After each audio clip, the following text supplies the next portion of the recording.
रायजो-राजाफोरनि मा मेसेज होगोन?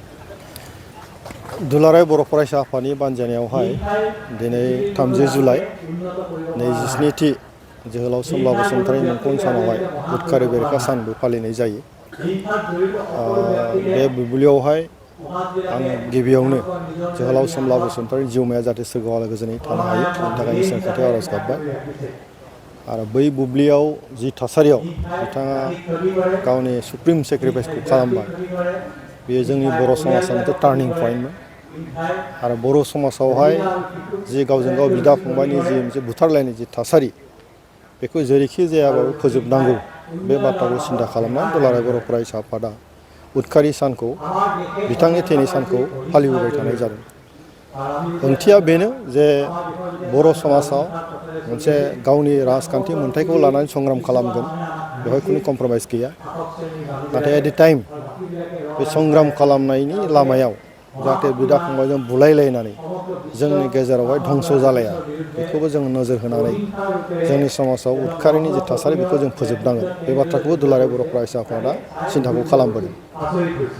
दा बुंनो थाङोब्ला दिनैनि थारिखआव गोलाव सम 27 बोसोर जाबाय गोबां थासारिनि गेजेरजों जों बारग'बोबाय आरो दिनैनि थासारियाव बर' समाजाव गोजोन थासारि फैबाय। दिनै बिदा फंबायनि नांलायनायबो गैला आरो गमामायैनो सैथोआ जेब्लाबो जै जायो आरो जोंनि नाजाथाबनाया दिनै मोगथां मुलुगाव महर मोनफैबाय जे उदखारि हाबायादि खुनु समाजाव जायगा थानो नाङा बे बाथ्राखौ जों दिनै बयबो बुजिदों आरो जोंनि गेजेराव गोजोन थासारि फैबाय। बिदा फंबाय बुलायनायनिबो गैला।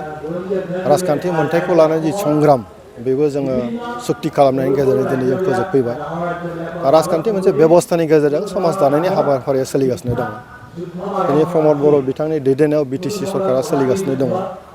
गोजोन थासारिया मोनसे जोंनि थाखाय खोब बरायथाव मोनसे थासारि आरो बेखौनो खाबु लानानै गोग्गो राजखान्थिनि गेजेरजों बे ओनसोलाव थानाय बिभिन्न जाथि जनगोष्ठीनि जि मोनसे रैखाथि आरो जिउ रैखा होनाय आरो जौगानायनि जि हाबाफारि गावजों गाव अनलायनायनि जि थासारि सोरजिनाय बे हाबाफारिया सोलिगासिनो दङ। आरो आं मिजिंथिदों जे बयबो दिनै गोजोन थासारिखौ बरायनानै बिटिसि सरकारा जिखिनि जौगानायनि हाबाफारि लाबाय थादों बेवहाय बयबो मदद होबाय थादों आरो होलांबाय थागोन। आरो इयुनाव जाहाथे जोंनि गेजेराव खुनु पदे जेरैखि जायाबाबो जिखि थासारियावनो बिदा फंबायनि जि भुल बुजिलायनाय गावजों गाव जिउ खहा खालामलायनायनि जि थासारि बे जाहाथे खुनु पदे फैफिना। जिखि थासारियानो जाया मानो जाहाथे फैफिना। जुक्तिबादि जा जों बयबो मोनसे थासारिनि गेजेरजों सावरायलाय सोर मोजां जादों सोर मावदों सोर मावाखै बिनि सायाव जोङो मोनसे गावजों गाव बिजिरलायनो हायो बुंथिलायनो हायो गावनि बाथ्राखौ जों फोरमायलायनो हायो। बेजों जों नांलायलाय बाथ्राजों जों नांलायलाय जों बयबो साजेसन होलायलाय। नाथाय सोरनिबा खहा माने जिउ खहा जालायनाय बे थासारि जाहाथे जोंनि समाजाव फैफिना बेनि थाखाय जों बयबो जोथोन लानांगोन।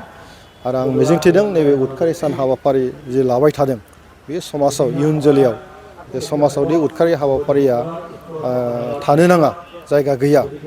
आरो दा उदखारि सान फालिनायजों लोगोसे बेवहाय माखासे हाबाफारि लानाय जादों जे ड्राग्स जे जोंनि उन्दै उन्दै जे जाखांफुनाय जि सेंग्रा जाहाथे जे फेग्रा मुवा बेसादजों जाहाथे गब'आ ड्राग्स जानानै जाहाथे जिबना धंस जाया बेनि सायावबो मोनसे एवारनेस दिनै लाबोबाय थानाय जादों।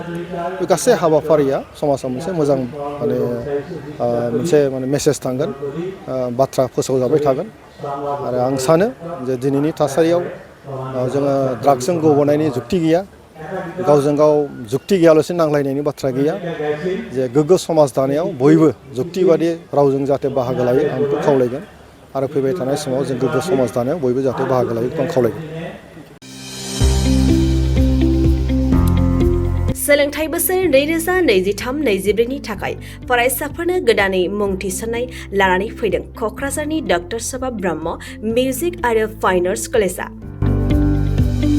क'क्राझार सोहोरजों नांजाबनाय हाब्रुबारियाव थानाय बिटिआरनि गंसेल' डक्टर सभा ब्रह्म मिउजिक आरो फाइन आर्ट्स सरकारि कलेजआव दायो फरायसाफोरनि गोदानै मुं थिसननाया अनलाइननि गेजेरजों सोलिगासिनो। फरायसाफोरा क'क्राझार मिउजिक एन्ड फाइन आर्ट्स.in वेबसाइटआव थांनानै मुंखौ थिसननो हागोन। 12 थाखो उथ्रिसारनाय फरायसाफोरा bachelor of fine arts, bachelor of music आयदानि थाखाय मुं थिसननो हागोन। बे सरकारि कलेजाव मोजां सोलोंथाइजों लोगोसेयैनो हौवासा हिन्जावसाफोरनि थाखाय आलादा आलादायै हस्टेलनि खाबुबो दं।